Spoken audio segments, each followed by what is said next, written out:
भएको थियो सो भन्नुपर्ने कुराहरू कतिपय सेफले भन्नुभयो, कतिपय कुराहरू हामीभन्दा लेजेन्ड हो उहाँहरू। हामी त जन्मिया पनि थिएनौँ उहाँले जब जोइन गर्दाखेरि है। कतिपय मान्छेहरू त थियो होला त, थिएन नि? भने मतलब उहाँको यति लामो समय चाहिँ यो क्षेत्रमा बितिसक्यो, उहाँले भन्नुभएको कुराहरू तपाईँ लिएर अगाडि बढ्दैन, सिरोपर गरेर अगाडि बढ्दैन। सम्झिनु कि एउटा आशीर्वाद हो भन्ने कुरा पनि सम्झिँदा हुन्छ। अब मैले 6 महिनाको टाइम पिरियडमा त अब कति भने, कति गाली गरेँ होला होइन, त्यो कुरामा चाहिँ माफ पाऊँ। कतिपय कुरामा तपाईँले चित्त दुखेको छ भने पनि, किनकि त्यो मेरो लागि भने पनि थिएन हो कि। अर्को कुरा भनेको चाहिँ के थियो भन्दाखेरि थ्याङ्क यू सो मच है, तपाईँले मलाई चान्स दिनुभयो, विश्वास गरिदिनु भयो कि यो सेपले चाहिँ पढ्नु सक्दो रहेछ है भन्ने कुरामा। त्यो कारणले गर्दा त म यहाँ उभिरहेको छु नि, अथवा उहाँहरू यो गेटबाट बाहिर हुन्थ्यो होला सायद। Just always focus yourself on the basics, very very good. Because you know this time your mind is like a sponge, you're absorbing the knowledge. होइन कसरी स्पन्जले पानी एब्जर्ब गर्छ नि होइन, त्यसरी चाहिँ नलेज चाहिँ एब्जर्ब गर्नुहोस्। Because once a chef share the Mark Pierre White is the celebrity share, he said that if you have a knowledge, it's your passport. Wherever you go, you can just line it up there. यहाँ गएर चाहिँ अब आफूले आफ्नो कला देखाउन सक्नु।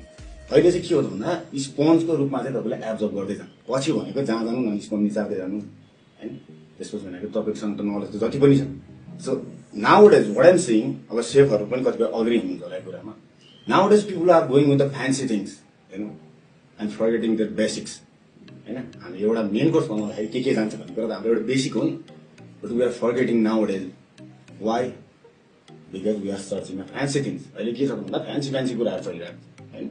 जसरी हुन्छ बेसलाई चाहिँ वाउ एट्र्याक्सन दिन पर्यो नि होइन। तर त्यो कुरामा हामीले के छोड्दै गइरहेको छौँ, बेसिक छोड्दै गइरहेको। अहिले मैले यहाँ कतिलाई सोधेँ भने दसैँ किन मनाउँछ कसैले थाहा नै थाहा छ हो कि होइन। यो कुरा किन भन्दा त हामीले सोध्यो त कसैले, त्यो बेसिकै थाहा छैन कि हामीलाई।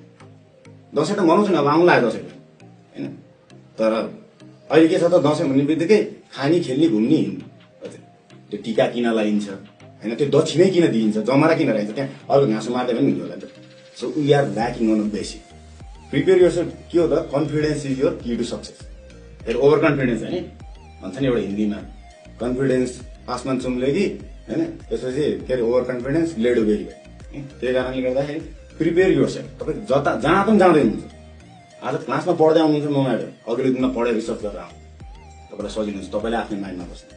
भोलि तपाईँ कतै मिटिङमा जाँदै हुनुहुन्छ, prepare yourself, how to speak, how to present yourself, how to behave yourself, you know how to show yourself so that people can notice. पहिला आउँदाखेरिको माइन्डसेट कस्तो थियो र अहिले आउँदाखेरिको माइन्डसेट, पहिला आउँदाखेरि हेर्दा सबैजना अब अहिले त चेन्ज भयो नि हामी होइन। हाम्रो डिसिप्लिनहरू पनि चेन्ज भयो, इच एन्ड एभ्री कुरा चेन्ज भयो। अब यसलाई चाहिँ कन्टिन्युटी दिँदै जाने, फेरि बाटो भेट्दाखेरि पछि नचिनी चाहिँ बनेर नहिँड्नु है।